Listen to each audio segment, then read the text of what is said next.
Noć između 25. i 26. septembra 1371. godine. Srbi su bili u logoru duž reke Marice, blizu Černomena, višestruko nadmašujući Osmanliju u broju. Uglješa i Vukašin Mrnjavčević verovali su da je ovo njihova šansa da zauvek istiraju Turke iz Evrope, ali Lala Šahin Paša imao je druge planove. Godina je 1352. i bila je prekretnica. Sulejman Paša, sin osmanskog vladara Orhana, vratio se sa kampanje u Vizantiji i okrenuo protiv svog bivšeg saveznika samog Kantakuzenosa. Zauzeo je tvrđavu Cimpe, a samo 2 godine kasnije razoreni zemljotres pogodio Trakiju. Rušići mnoge utvrde, Osmanlije su iskoristile priliku da zauzmu strateški važan grad Galipolje. Sa Galipoljom u rukama prvi put su obezbedili trajnu prisutnost u Evropi. To je bio most između Male Azije i Balkana. Iako savremenici tog vremena nisu u potpunosti shvatili njegov značaj, ovaj trenutak je postavio temelje za osmanski prodor duboko u evropske zemlje. U isto vreme na severu, Srpsko carstvo doživljavalo je vrhunac, ali i opadanje. Car Dušan, poznat kao Miloš, krunisao se za cara Srba i Romanija i vladao ogromnim teritorijama od Janskog mora do Egeja. Bio je jedini hrišćanski vladar koji je dovoljno jak da ozbiljno ugrozi Osmanlije. Razumeo je opasnost i pokušao da okupi saveznike, čak se obraćao papi nudeći ujedinjenje svog carstva sa katoličkom crkvom u zamenu za krstaški pohod kako bi istisnuo Osmanlije iz Evrope. Njegova vizija je bila velika, zauzeti Konstantinopolj i stvoriti novo srpsko vizantijsko carstvo koje bi držalo podor islama. Ali Dušanova iznenadna smrt 1355. godine sa samo 46 godina promenila je sve.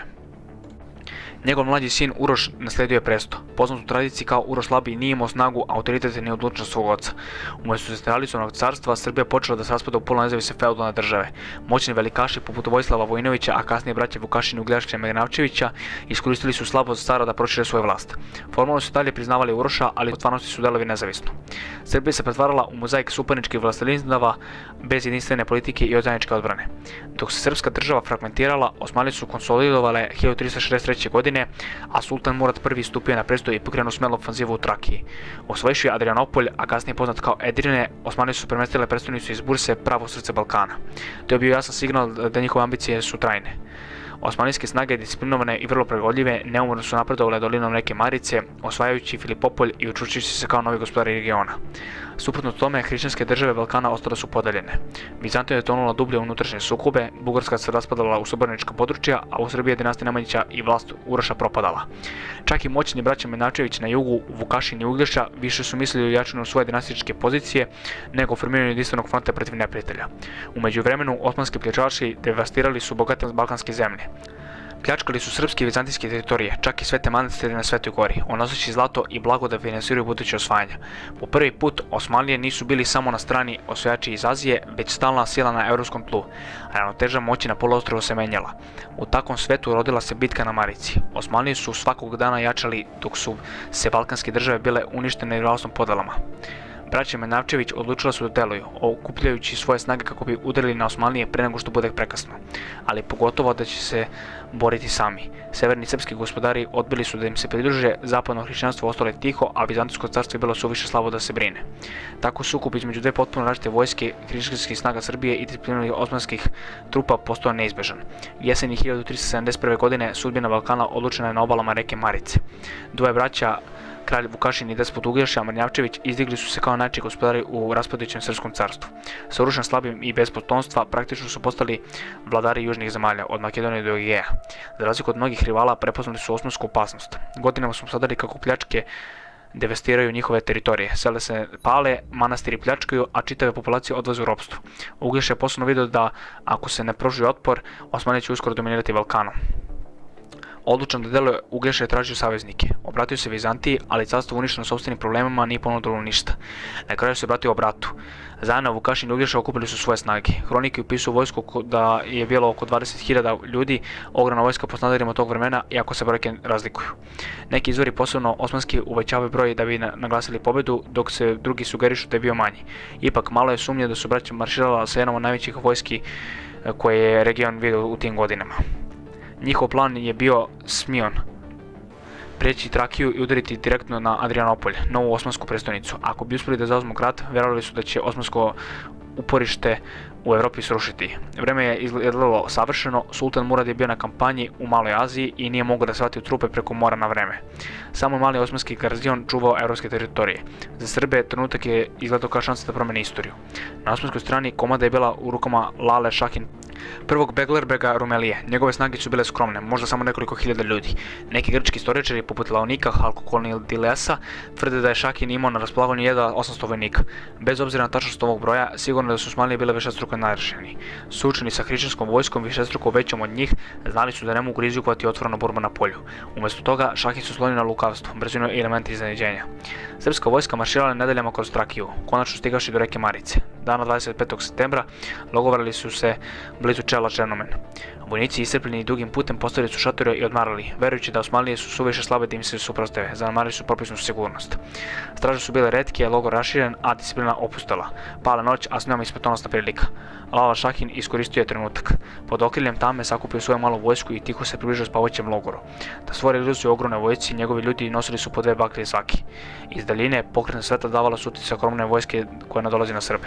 Pred zoru Osmanlije su udarile, prve straže su brzo bile poražene, a panika se prižela logorom. Većina vojnika se još spavala, a kada su počeli uzdici za uzbunu. Mnogi nisu stigli do buku oklopi i uzmu oružje. Zbunjenost je vladala. Počeli su požari među šatorima, senke su plesale, a prizor bezbroj baklji ubedio je Srbe da su se suočavali sa vojskom mnogo većom nego što je zaista bila. Uglješa se hrabro borio, hronike kažu da je s malom grupom zapovjednika jurno napred, pokušavajući da organizuje otpor, ali u haosu ubijen. Vukašin je pokušao da povede svoje ljude ka reci, nadajući se da će reorganizovati na slobodnoj obali, ali povlačenje se pretvorilo u bekstvo. U tami i konfuziji mnogi su se utopili u Marici, uključujući i samog Vukašina. Reka je crvenela od krvi poginulih. Do izlaska sunca srpski logor je bio uništen. Ono što je počelo kao kampanja od 20.000 ljudi završilo se katastrofom u rukama samo nekoliko hiljada Osmanlija. Pobjeda Lale Šahin Paše bila zadivljujuća, gotovo legendarna i promenila je tok balkanske istorije. Poraz na Marici nije bio samo vojni debakl, bila je prekretnica u istoriji Balkana. S uništenjem vojske Vukašina Uglješe, najjača organizovana hrišćanska sila u regionu, uništena je jedne noći. Neposredne posljedice su bile haotične, dvojica vladara mrtva, njihova zemlja bez vođe, a stanovništvo izloženo osmanskim napadima.